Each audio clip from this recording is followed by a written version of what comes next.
Hi guys, I am Ibigandscary and I'm bringing you another Starcraft 2 replay. This time it's a Zerg versus Protoss, and this is Game 3 of the series that I've been casting between AcerNerchio and RoxkisTITAN. This time the map is Daybreak. This is, like I said, Game 3. It's currently tied up 1 versus 1. I believe this is a best of 5, so this series is not going to finish here regardless of the winner.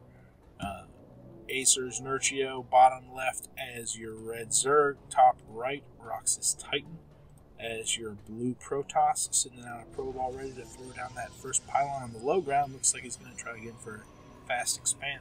Daybreak, pretty large map. So it's a good idea to go for that fast expand, even though you're against a Zerg. Any rush that's going to come out of AcerNerchio is going to be stunted because of that large map. RoxkisTITAN has shown that he's definitely got the APM to hold a large wall off, which is going to be necessary just because that natural is so exposed. Even if you can manage to stretch your buildings across this gap or even diagonally coming down from the ramp, it still takes such a large number. It sometimes requires 2 pylons.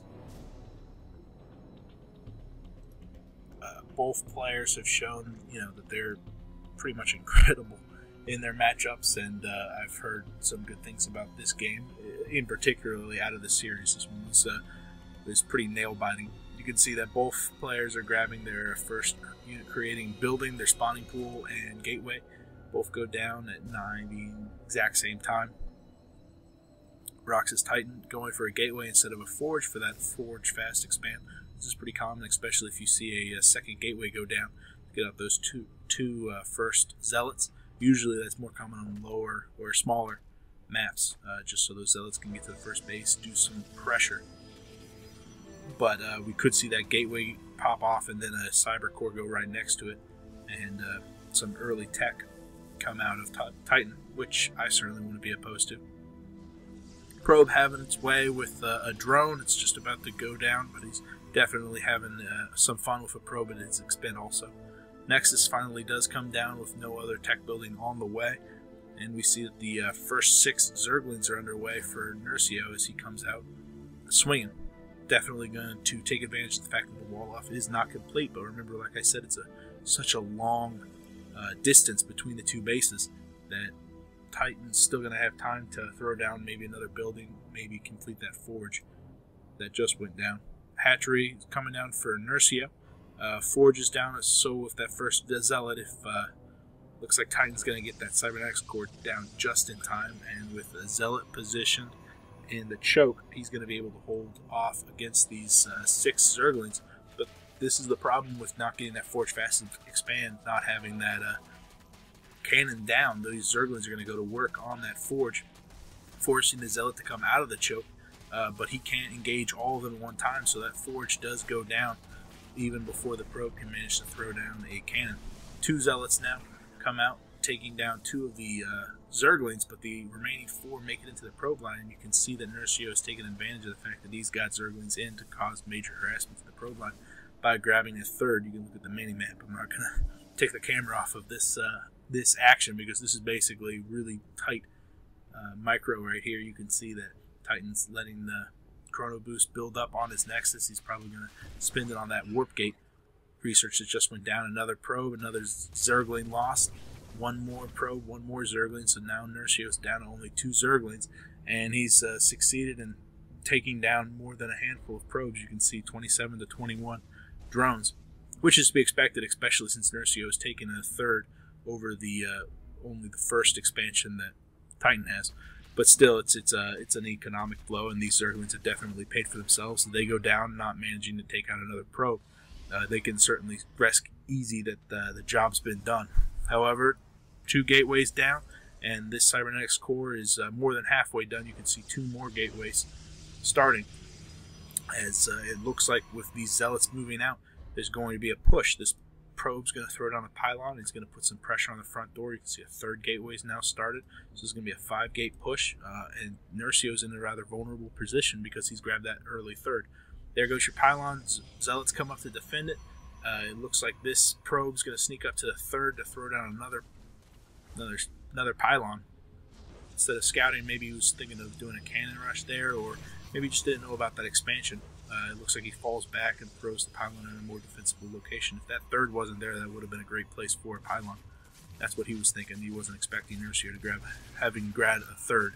See, the Roach Warren had just finished off for NERCIO. I'm not sure if you caught it on the production tab. I just barely saw it out of the corner of my eye. These 4 Zealots are going to get surrounded, and with these queens going to town, they'll be able to pick off more than a handful of them.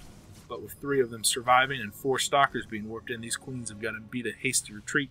And unfortunately, that leaves this entire expansion open. Not fully saturated, 5 drones. Not all of them are going to go down. I hope 2 roaches pop out. Looks like they're going to push in to do some damage. The queens come up rather ballsy, poking at the 4 zealots there, but with 2-3 roaches reinforcing them, they're going to be able to clean up these 4 zealots. Unfortunately, another round of stalkers being morphed in. You can see the 10 zealots are in the production tab, but against all of these stalkers, I'm not sure how many 10 zerglings on the production tab. I'm not sure how effective they're going to be, but effective they are. 4 roaches just taking these stalkers to task. Definitely excellent decision making and focus firing down those stalkers. They're not bleak stalkers. They can't retreat very quickly, especially as these roaches decide to chase them on that creep much faster. Some zerglings and a roach taking the fight back to the pylon now, but with these stalkers all massed up in that ball, and with a single zealot in the lead, these roaches are going to have a harder time taking out that pylon. But it looks like the reinforcements have slowed. RoxkisTITAN has depleted his mineral reserve, and now he's slowly pushing back the stalkers. Roaches deciding, almost one-shotting those stalkers, and finally they're going to take out all these zealots. Getting 1 or 2 free shots here and there, getting hit once or twice by those stalkers. You look at the units lost tab, 25 to 2,000, 26 to 2,000 for in NERCIO's favor.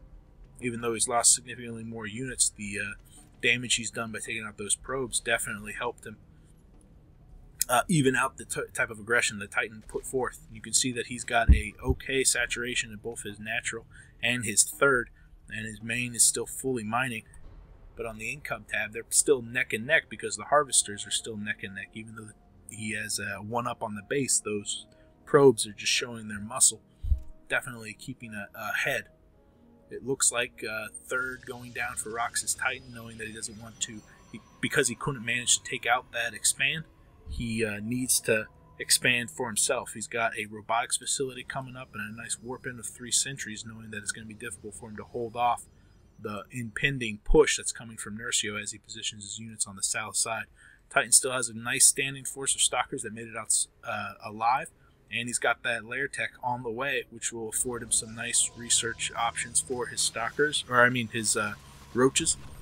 And he does succeed in denying that third, but Titan quickly repositions his units and prepares to push down with the 4 sentries. If he gets a successful cut in half for NERCIO's standing army, and there goes some nice force fields, not managing to trap anything behind the force fields though, and NERCIO quickly advances, taking down lots of the stalkers and only leaving 2 sentries alive, and once again denying that third.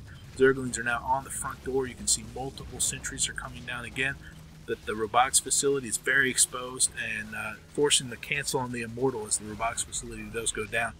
These sentries are going to have to continually force field the entryway, throwing down a protective force field around that cybernetics core, but it's not going to be enough as these roaches continue to just decimate. The cybernetics core does go down. These sentries are getting a little bit more exposed, pushed out a little farther than they're comfortable. Throw down a force field just in time to prevent all of them from going down, but he still loses 1, and another one goes down to some concentrated roach fire. A third goes down. Now there's only 2 and a handful of zealots. These roaches are basically having free play. Oh, the sentries are so exposed. They pull out farther than they needed. If they had stayed behind, they could continually throw down force fields, and a missed force field allows 2 zerglings to get behind, take out that last sentry, and RoxkisTITAN knows that he can no longer hold the door. He can't hold the gate from those roaches. Excellent job by NERCIO holding down the third, keeping that up, even though he lost a lot of his drones, even though he got basically split in half by that pylon placement right here. And then he followed it up with just an excellent read and pushed in with those roaches, figuring out about that third, denying that, and then coming up here, it was a lucky break with the sentries, but even if those sentries had remained intact, he could have swung up here and dealt some significant damage to the warp gate. We can see that two robotics facilities were on the way. If that robotics facility down here had been repositioned and that Immortal had managed to get out, that Immortal would have done excellent damage against the Roaches, but even that I'm not sure would have been enough to swing this in Titan's favor. Game is now 2-1 towards Nerchio, but he's going to have to win the next one to take the series. I will see you guys next game. Thank you for watching. I am Ibigandscary. I will see you later.